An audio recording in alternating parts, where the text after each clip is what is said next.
अस्सलाम वालेकुम नाजरीन, आप देख रहे हैं अलर्ट पाकिस्तान। बहुत ही अहम अपडेट से आपको आगाह करते चले नाजरीन। जैसा कि आप जानते हैं, लाहौर हाई कोर्ट की तरफ से भी ये फ़ैसला हुआ है और सुप्रीम कोर्ट ने भी ये फ़ैसला दे दिया है कि हाफ़िज़ साद हुसैन रिज़वी साहब को फ़िलफ़ौर रिहा किया जाए।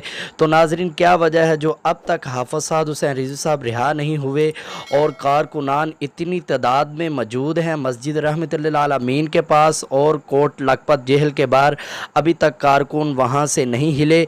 और कारकुनों का सवालात क्या हैं, आइए आपको बताते हैं। वीडियो शुरू करने से पहले आपसे दरख्वास्त है कि चैनल को सब्सक्राइब कर लें और वीडियो को लाइक ज़रूर करें।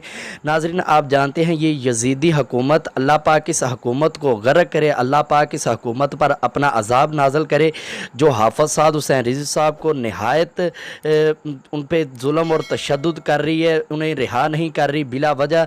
ये इतने उशाकाने रसूल के साथ, उनके दिलों के साथ ये हुकूमत खेल रही है, मजाक कर रही है, उनके ऊपर इतना जुल्म कर रही है। कहाँ कहाँ से लोग चल के आए हैं। बहुत ही नाजरीन अफसोस की बात है ये आज जो मंज़र सामने आया है। इस हुकूमत ने दोनों अदालतों के फ़ैसले को ठुकरा दिया है।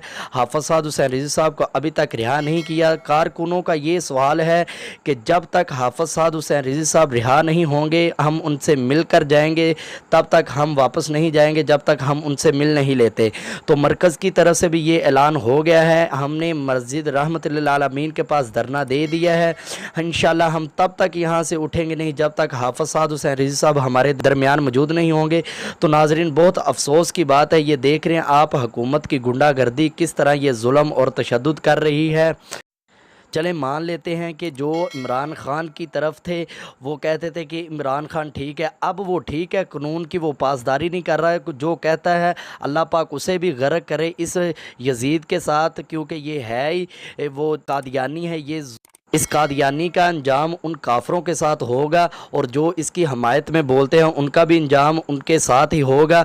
जो इमरान की तरफ बात करते हैं अल्लाह पाक उन्हें भी गर्क करे, जो इस तरह हक़ को ठुकरा रहे हैं और जो इन फ़ैसलों को ठुकरा रहे हैं बार बार, उन्हें सज़ा देनी चाहिए। इंशाअल्लाह ये कारकुनों का पैगाम है कि हम तब तक नहीं जाएंगे जब तक हमारे कायदे मोहतरम हमारे दरमियान मौजूद नहीं होंगे। और तमाम कारकुनान अल्हम्दुलिल्लाह पुरजोश बैठे हैं। इंशाअल्लाह हम पूरा अब मुकाबला करेंगे जब तक ये हाफ़िज़ साद हुसैन रिज़वी साहब को रिहा नहीं करते। हमने काफ़ी इनकी बर्दाश्त कर ली, इस तरह की हरकतें इंशाअल्लाह अब बर्दाश्त नहीं करेंगे। ये मरकज़ की तरफ से ऐलान हो चुका है। आप देख रहे हैं नाजरीन किस तरह ये मीडिया वाले कुत्ते भौंक नहीं रहे। जब कोई ऐसी खबर होती है तो तब ये काला दम करने लग पड़ते हैं। अल्लाह पाक इस मीडिया को भी गर्क करे और इन्हें अल्लाह पाक ऐसी इबरतनाक सज़ा दे कि दुनिया देखती रहे। पूरे मीडिया वालों को इनको शर्म नहीं आती, ये हक़ की आवाज़ नहीं बुलाते। जहाँ इन्हें कुत्ते कहते भौंकने के लिए, वहाँ ये भौंकते हैं।